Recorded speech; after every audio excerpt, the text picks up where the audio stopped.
ఓం నమో భగవతే వాయుపుత్రాయ. ఓం శ్రీ ఆంజనేయాయ నమః. అందరికీ నమస్కారం. ఈరోజు మనం వినబోయేది భక్తి అంటే ఏంటి, సేవ అంటే ఏమిటి, వినయం అంటే ఏమిటి, వాటి ప్రతిరూపంలో నిలిచిన శ్రీ హనుమంతుడి జీవ చరిత్ర. సింపుల్గా చెప్పాలంటే రామునికి మిత్రుడు, సీతమ్మకు కుమారుడు, భక్తులకు రక్షకుడు, దుష్టులకు శిక్షకుడు, ప్రపంచానికి దివ్యశక్తి. ఇంకా కథలోకి అడుగు పెడదామా? కిష్కింధ పర్వత ప్రాంతంలో అంజనాదేవి అనే పవిత్ర స్త్రీ నివసించేది. ఆమె భర్త కేసరికి మహాబలం, తపస్వి. కానీ వారికి సంతానం లేదు. అంజనాదేవి ఒక కోరికతో శివుణ్ణి ఆరాధించింది. ఇన్నాళ్లకు ఆమెకు వర్షం కురిసింది. దశరథ మహారాజు పుత్రకామేష్టి యజ్ఞం చేసినప్పుడు లభించిన పాయసం కొంత భాగాన్ని వాయుదేవుడు అంజనాదేవికి అందించాడు. కొద్ది కాలంలో ఒక ప్రకాశమైన దివ్య శిశువు జన్మించారు.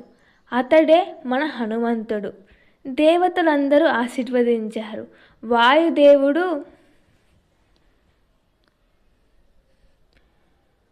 మోసి నిమురుకున్నాడు.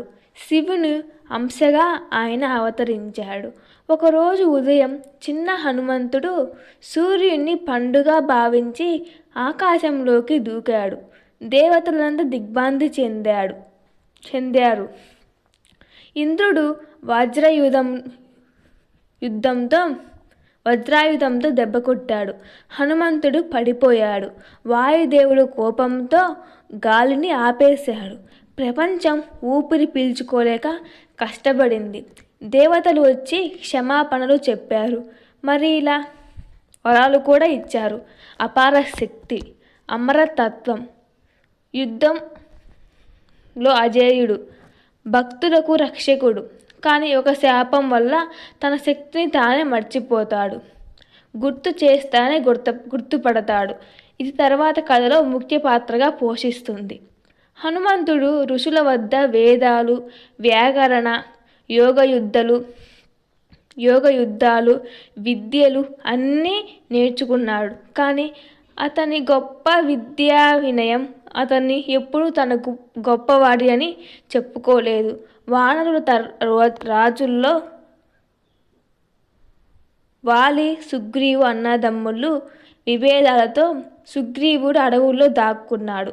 హనుమంతుడు సుగ్రీవునికి సహాయం చేశాడు. ఈ సమయంలో శ్రీరాముని జీవితంలోకి ప్రవేశించాడు. హనుమంతుడు తర్వాత వేషం వేసుకొని రాముడి దగ్గరికి వెళ్ళి ఇలా అన్నాడు: స్వామి, మీరు ఎవరు? ఎందుకు ఈ అడవుల్లో తిరుగుతున్నారు? అప్పుడు రాముడు ఇలా రామాయణం జరిగింది కదా, సీతమ్మ అపహరించడం, దాని గురించి చెప్పాడు.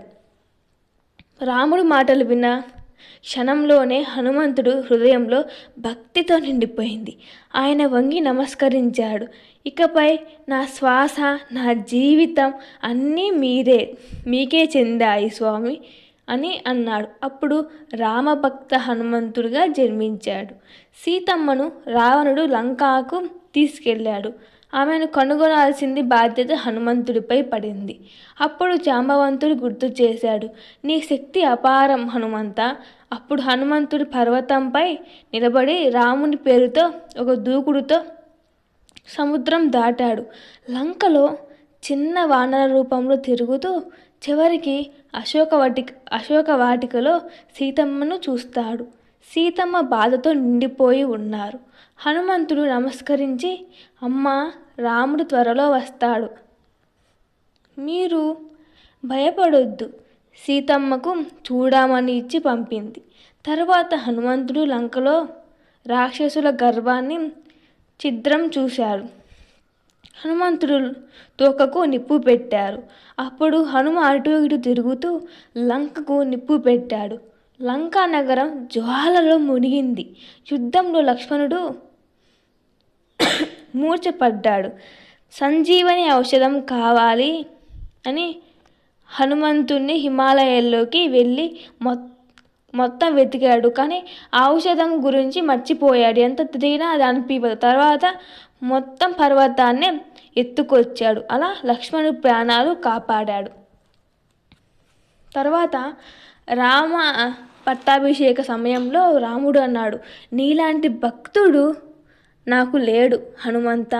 హనుమంతుడు మౌనంగా తలవంచి అన్నాడు, నేను ఎవరు స్వామి? మీరు ఊపిరైతే నేను ఆ ఊపిరితో ఉన్న చిన్న శ్వాస. ఈ వినయం, ఈ భక్తి మన లోకానికి ఆదర్శంగా నిలిచింది.